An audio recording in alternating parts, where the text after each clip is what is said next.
Olá, meus amigos, minhas amigas, eu sou o professor Lac e eu estou aqui para fazer um convite muito especial. Primeiro, você assistir o restante dessa videoaula no nosso site da Lacon Cursos.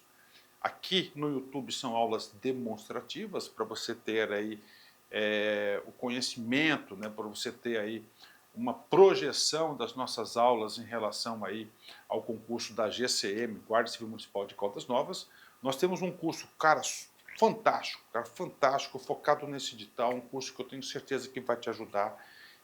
Só você clicar aqui embaixo, o menor custo-benefício do mercado, apenas R$ 199,90, investimento único, a melhor proposta pedagógica para você estudar de verdade com quem conhece, com quem aprova, quem vive o dia de concursantes, concurseiros no Brasil do dia a dia.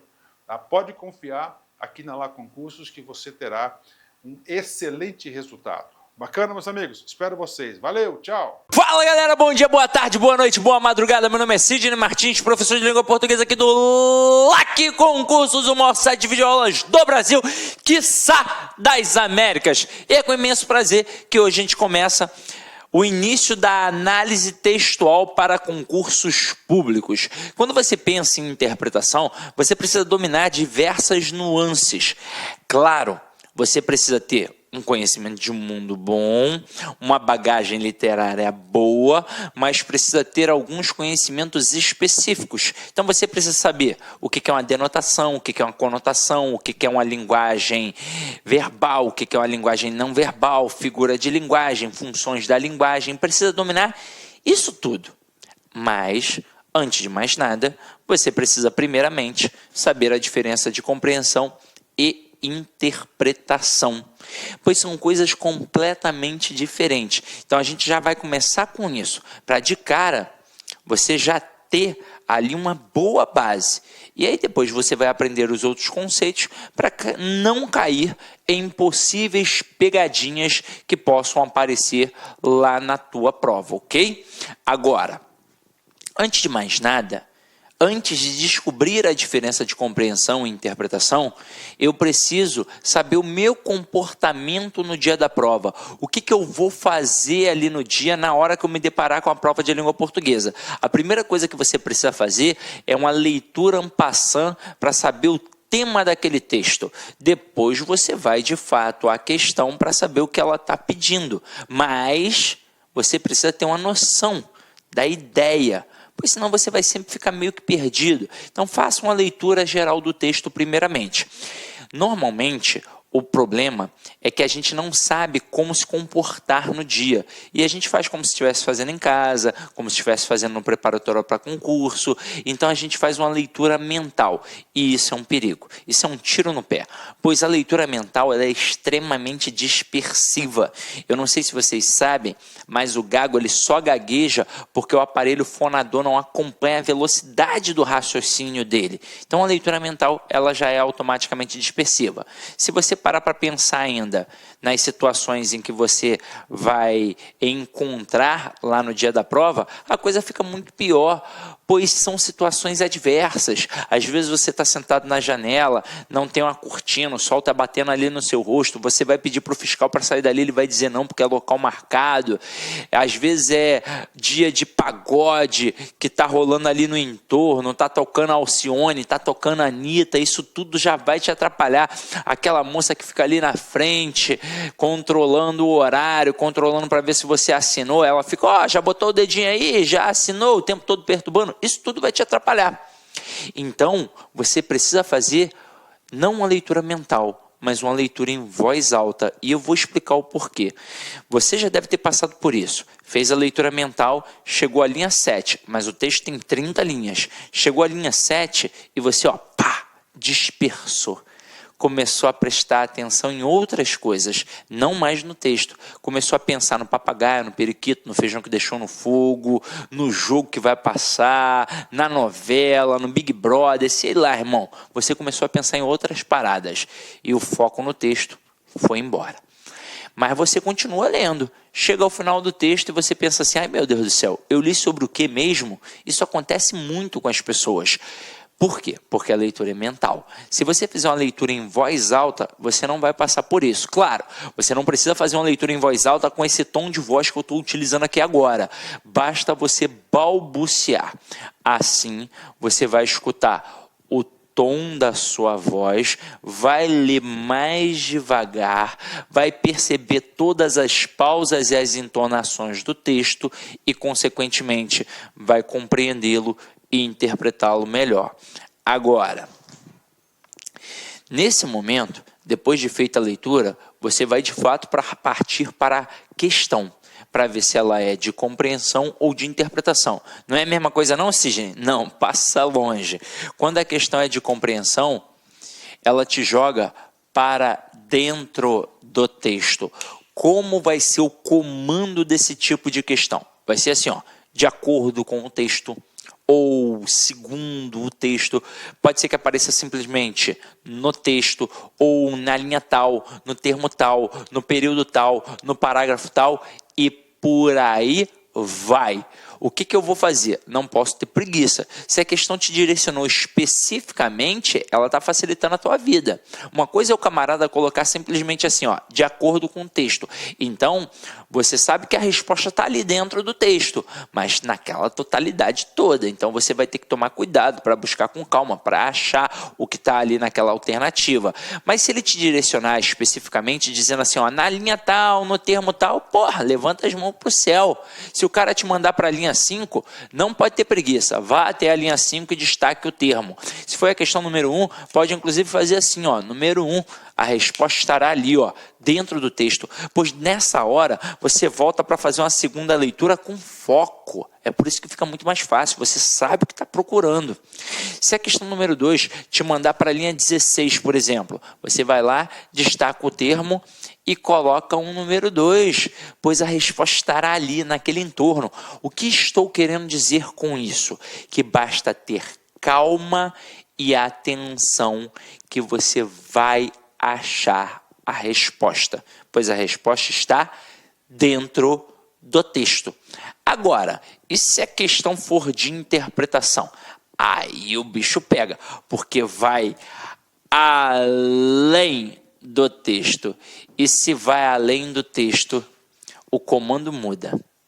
Não vai ser mais de acordo com o texto ou segundo o texto. Vai ser agora, infere-se que, deduz-se que, analisa-se que, interpreta-se que, conclui-se que, né? Então, por aí vai. Então, agora, a gente não pensa mais só naquilo que está ali escrito dentro do texto. Eu também vou trabalhar com a questão de conhecimento de mundo, com as possíveis inferências, com os possíveis pressupostos. Então, se eu estou falando de conhecimento de mundo, eu tenho que entender que quanto maior o meu conhecimento de mundo, maior a minha capacidade interpretativa. E para ter um bom conhecimento de mundo, não adianta estudar 1 mês, 2 meses num preparatório para concurso, não. Isso é uma bagagem de uma vida inteira. Então tem sim que ter lido bons livros, tem sim que ter visto bons filmes, tem sim que ter escutado boa música. Idade conta, um homem de 40 anos é muito mais experiente que um homem de 20. Experiência prática, empírica, tudo isso vai contar. Aí você vai falar, pô, então eu tô ferrado, porque eu só vejo Sessão da Tarde, escuto Jojo todinho. Mas para nossa sorte, em provas de concurso público, a maioria das questões são de compreensão, ou seja, a resposta está ali dentro do texto. E quando são de interpretação, ainda assim terão texto como base. E o que eu estou dizendo agora ao marcar que o texto será a base? Eu estou dizendo que você não pode ficar assim, mas ele talvez quis dizer isso. Não. Você tem que trabalhar com o que ele disse e pronto, e acabou. Então vamos entender como é que esse negócio funciona na prática. Ó. Que história é essa de dizer que tem o texto como base? Nesse momento, eu tenho que saber que o cara pode trabalhar 3 erros interpretativos ou 3 erros de entendimento, como você preferir. Ele pode trabalhar o que a gente chama de erro de redução, o que a gente chama de erro de contradição e o que a gente chama de erro de extrapolação.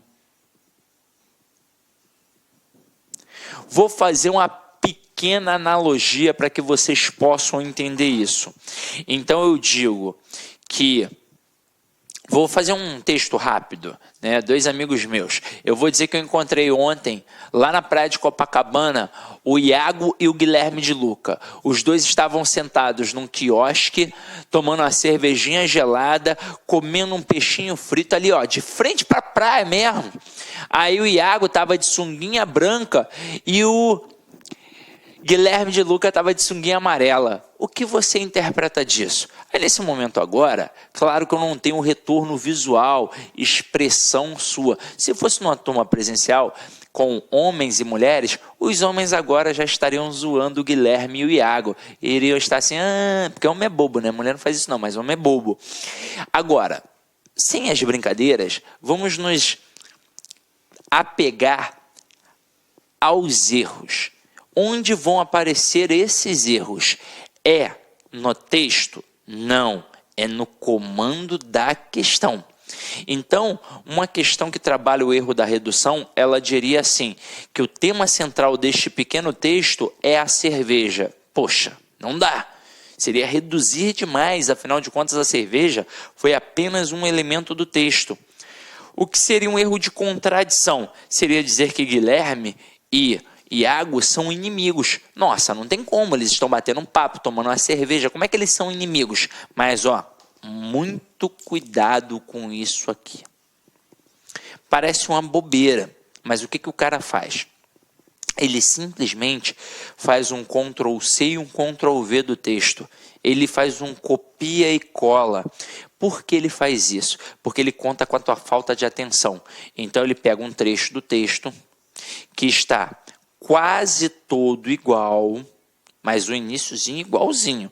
Ele vai troca uma palavrinha que vai trocar o sentido. Então, por exemplo, ele pode ali pegar um trecho muito maior, vamos supor que esse texto fosse muito maior, trocar amizade, ou trocar amigo, né? Seria muito melhor, trocar amigo por inimigo. Poxa, se o teu texto tá com quase tudo aquilo, o que teu cérebro faz? Ele preenche logo, ele não perde tempo. Princípio de economia linguística, ele vai, pá! E aí você não prestou atenção que o cara trocou uma palavrinha. Então você tem que fazer uma leitura muito atenta. Erro de contradição é dizer exatamente o contrário do que está no texto. Eles não são inimigos, obviamente. E o que seria um erro de extrapolação? Seria extrapolar as margens do texto. Seria a questão de dizer algo que não foi dito no texto. Seria, por exemplo, dizer que Iago e Guilherme são namorados, que eles têm um caso. Ué, Cisne, mas não seria possível? Eu não posso dizer isso? Não pode ser uma possibilidade? Bem, até pode ser uma verdade, pode ser uma possibilidade, a gente até pode descobrir isso, mas num outro momento do texto. Nesse fragmento é impossível, pois eu não mencionei nada sobre a sexualidade deles. Então eu não posso inferir, deduzir que são 2 namorados. Eu posso, no máximo, inferir, deduzir que são 2 amigos. Então aqui, em relação à compreensão e interpretação, nesse pequeno texto que eu acabei de narrar, em relação à compreensão, eles são 2 homens conversando. E em relação à interpretação, são 2 amigos conversando. Entenderam a pegada? Entenderam um pouquinho da diferença? Então, beleza. Agora, vamos começar a brincadeira. É óbvio que para você entender isso um pouco melhor, você precisa estudar coesão, coerência, as figuras de linguagens, tudo isso. Mas eu trouxe aqui alguns textos para a gente avaliar e descobrir como é que tem que ser a leitura para você mandar sempre bem, tá? Então acompanha aqui comigo, ó. O jeitinho brasileiro e o homem cordial. É como se de fato aqui a gente tivesse relacionando uma soma. eu tenho o jeitinho brasileiro e o homem cordial. Dois aspectos que são provavelmente diferentes. É por isso que tem esse E indicando a soma. Não é a mesma coisa, é uma soma. Aí agora a gente pega aqui, ó. O jeitinho caracteriza-se como ferramenta típica de indivíduos de pouca influência social. Claro, se o cara tem muita influência social, ele não precisa de jeitinho. Todo mundo já faz as coisas para ele, automaticamente. Agora, o cara que não tem tanta influência social, ele tem que ter um jogo de cintura, um molejo, tem que ser esperto. Então, ó, o jeitinho caracteriza-se como ferramenta típica de indivíduos de pouca influência social. Em nada se relaciona com um sentimento revolucionário, pois aqui não há o ânimo de se mudar o status quo, ou seja, o estado das coisas. O que se busca é obter um rápido favor para si, às escondidas e sem chamar a atenção. Por isso, o jeitinho pode ser também definido como molejo, jogo de cintura, habilidade de se dar bem em uma situação apertada. Sérgio Buarque de Holanda, da família Holanda, né, do Aurélio Buarque de Holanda, do Chico Buarque de Holanda, uma família intelectual em nosso país. O cara fez um livro chamado O Homem Cordial. Aliás, ele fez alguns livros. No Homem Cordial, ele fala sobre o brasileiro e uma característica presente no seu modo de ser, a cordialidade. Porém, olha só, por que eu estou marcando esse porém? Porque esse porém é uma conjunção adversativa que vai indicar uma oposição. Quando a gente pensa em conjunção, por exemplo, a gente pensa numa coesão sequencial, nas sequências empregadas dentro de um texto. E eu ouso dizer, se você não sabe conjunção, você ainda não sabe interpretar. Daqui a pouco eu vou falar mais um pouquinho sobre isso. Não sabe interpretar nem fazer redação. Como é que você vai indicar causa, consequência, finalidade, oposição, conclusão, se você não sabe conjunção? Então precisa saber, tá? Daqui a pouco eu falo um pouco mais sobre isso. Então, ó, porém, porque a gente pensa o quê? Que a cordialidade é um homem tranquilo, pacato, coisa e tal. Aí, ó, porém, cordial, ao contrário do que muitas pessoas pensam, vem da palavra latina cordis, que significa coração. Portanto, é uma conjunção conclusiva. Então, depois do que foi apresentado aqui, ele chega a concluir a sua ideia. Portanto, o homem cordial não é uma pessoa gentil, mas aquele que age movido pela emoção no lugar da razão. Não vê distinção entre o privado e o público. Detesta formalidade, põe de lado a ética e a civilidade. Continuando aqui nessa leitura. Em termos antropológicos, ou seja, o estudo do homem, né? O jeitinho pode ser atribuído a um suposto caráter emocional do brasileiro, descrito como o homem cordial pelo antropólogo no livro Raízes do Brasil. Então o cara gosta de estudar, né, o homem aí de certa forma. Esse autor afirma que o indivíduo brasileiro teria desenvolvido uma histórica propensão à informalidade. Deve-se isso que, ó. Olha um elemento que faz a retomada. Coesão anafórica. Você vai saber um pouco mais sobre isso na aula de coesão textual. Então aqui, ó, deve-se essa propensão à informalidade do brasileiro, ao fato de as instituições brasileiras terem sido concebidas de forma coercitiva e unilateral. E aí observem, apareceu a palavra coercitiva e a palavra unilateral. São palavras não tão utilizadas pelo falante comum da língua, no dia a dia, pelo leitor médio brasileiro. Então você precisa ir um pouquinho além para dominar alguns conteúdos, pois de vez em quando o camarada trabalha com o teu conhecimento de mundo, mas esse conhecimento de mundo também está ligado a quê? A um conhecimento vocabular. Eles inclusive cobram isso naquelas famosas questões de ortografia com semântica. Então, se você tem dificuldade com isso, é porque você tem pouca base de leitura. A dica que eu dou nesse momento: leia bastante. Claro que hoje em dia você não tem mais tempo para ler clássicos, ler Machado de Assis, Guimarães Rosa, Clarice Lispector, que bom seria se tivesse, mas você precisa se familiarizar pelo menos com os textos da prova. Então, leia os textos das provas anteriores, leia jornais, revistas, fique ligado naquilo dali. Se porventura aparecer uma palavrinha que você não domina, tem de ser na hora. Você tem de anotar no caderninho do vocabulário do amigo concurseiro. Tem que anotar ali. E aí depois você vai fazer o quê? Você vai buscar o significado. O significado.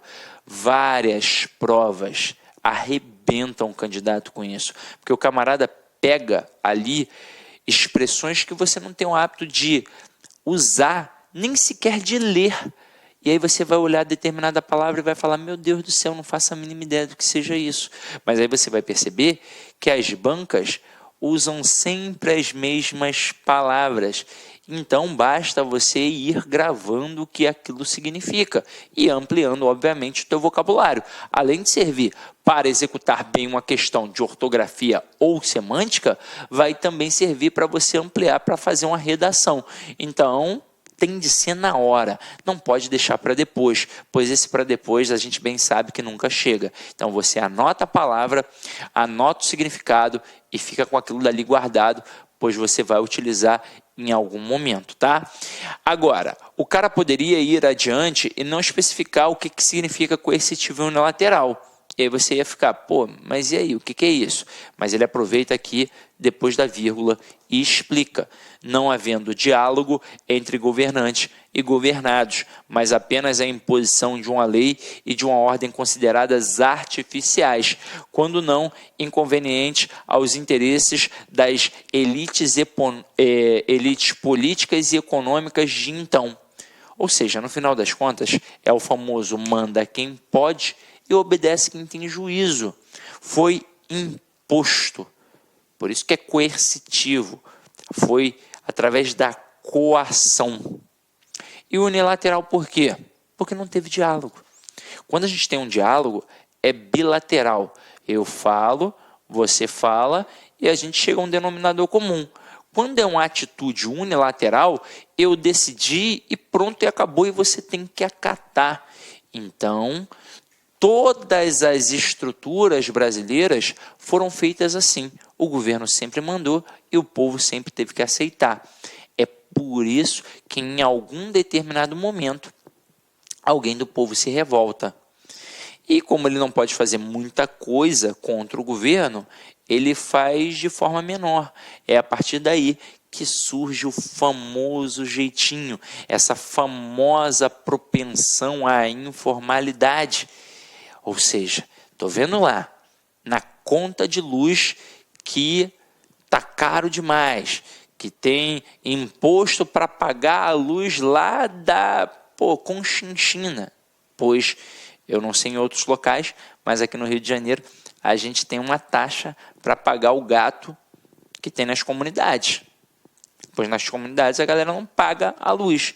E aí, em algum momento, o camarada vai pensar assim: ele mora num local que o vizinho dele não paga, o outro não paga. Ele olha, tá caro. Pô, tem uma taxa para pagar a conta da luz dos outros. Em algum momento o cara se revolta e fala assim: quer saber? Não vou pagar também não. Mas meu nome vai ficar sujo. Deixa para lá. Ele não tá nem aí. Não quero crédito, já tenho aqui meu pedaço de chão, estou aqui no meu barraquinho, quer saber? Não vou pagar não. E em diversas outras situações, sabe? Vou respeitar a fila. Vai respeitar a fila nada, irmão. Vou passar.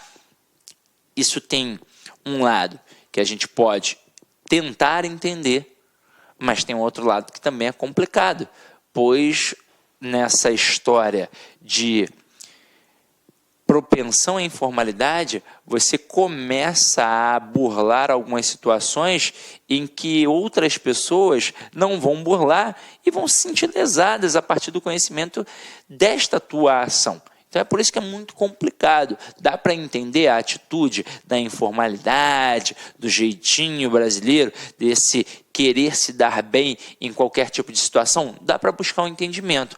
Mas até que ponto isso é saudável para os que estão ao teu redor? Então tem que tomar muito cuidado com isso. Tem que pensar.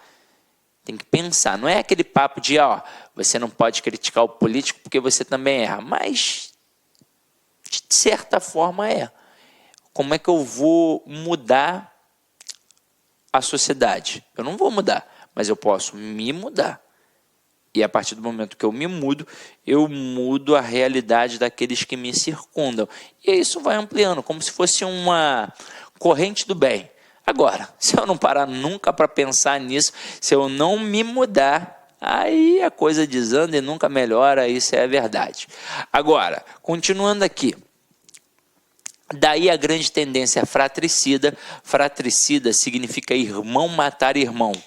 Observada na época do Brasil Império, que é bem ilustrada pelos episódios conhecidos como Guerra dos Farrapos e Confederação do Equador. Aí continuando. Na vida cotidiana, tornava-se comum ignorar as leis em favor das amizades. Desmoralizadas, incapazes de se impor, as leis não tinham tanto valor quanto, por exemplo, a palavra de um bom amigo. Além disso, olha só, essa expressão além disso, o disso, faz referência ao que foi dito e o além de com a soma. Então, além, a mais do que o que foi dito. O fato de afastar as leis e seus castigos típicos eram a prova de boa vontade e um gesto de confiança. De acordo com testemunhos de comerciantes holandeses, era impossível fazer negócio com um brasileiro antes de fazer amizade com ele. Um adágio da época dizia que Aliás, o que é adágio?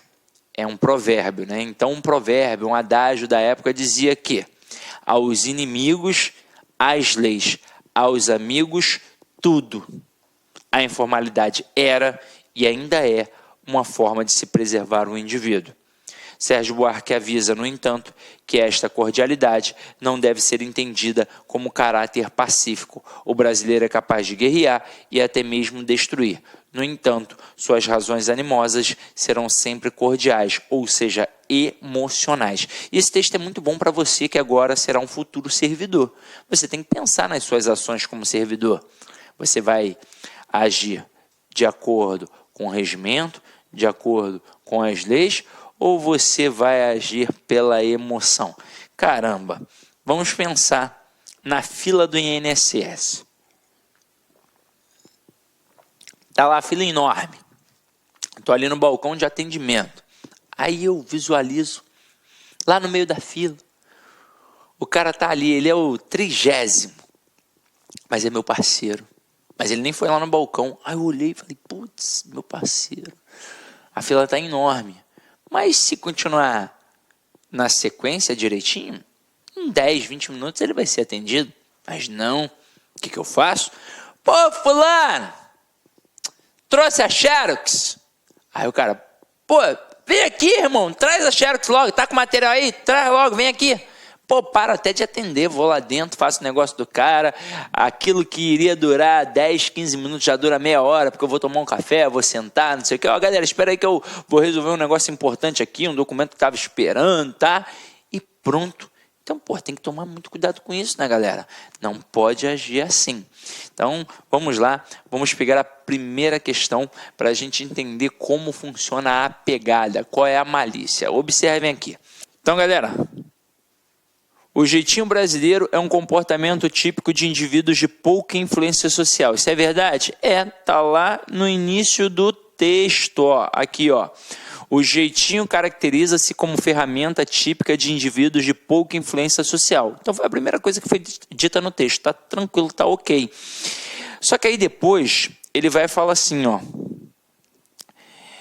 E avessos à formalidade. Aí o aluno fica meio perdido, pois não encontra isso logo em sequência. Então dá um certo desconforto. Mas se você continuar a leitura, você vai perceber que aqui ao final do segundo parágrafo, ele diz assim, ó, que o homem cordial não é uma pessoa gentil, mas aquele que age movido pela emoção no lugar da razão. Não vê distinção entre o privado e o público. Detesta formalidades, ou seja, ele é avesso a formalidades, ele não gosta de formalidade. Então, a opção A está certa, mas eu estou procurando a incorreta. Letra B. A instituição do jeitinho tem origem, segundo os antropólogos. Destaca isso, sublinha segundo os antropólogos. Por que eu estou pedindo para fazer isso? Porque lá dentro do texto você vai encontrar direcionado nessa parte. Está no terceiro parágrafo. Aí ele diz assim, no comprovado caráter emocional do brasileiro. Volta. Tá aqui, ó. Em termos antropológicos, o jeitinho pode ser atribuído a um suposto caráter emocional do brasileiro. Então, no texto está a palavra suposto. É uma possibilidade. Na questão, ele coloca a palavra comprovado. Não, não é comprovado, é suposto. Então, aqui, ó, por não ser comprovado e sim suposto, a questão está errada. Como ele pediu, o incorreto, a alternativa, né, no caso. Então, gabarito da questão 1, letra B de bola. Ah, mas e as outras, Sidney? Vamos dar uma olhada, ó. Letra C, a imposição de leis e de ordens tidas como artificiais pode explicar a propensão do brasileiro para driblar normas. Sim, ele chega a dizer isso aqui, ó. Quando ele fala... O indivíduo brasileiro teria desenvolvido uma histórica propensão à informalidade. Deve-se isso ao fato de as instituições brasileiras terem sido concebidas de forma coercitiva e unilateral. Então, essa parte aqui, ó, também está no texto tranquilinho. Letra D. Na sociedade colonial era comum observar que o brasileiro tendia a valorizar a amizade em detrimento da própria lei. Claro, ele chega a falar aqui, ó, que na vida cotidiana o cara ignorava as leis em favor das amizades, que para fazer negócio com um brasileiro, antes tinha que fazer amizade com ele, que um adágio da época dizia, aos inimigos as leis, aos amigos tudo. Então, ok também. E na letra E, o indivíduo que utiliza a ferramenta do jeitinho age por emoção, ignorando os limites entre as esferas pública e privada.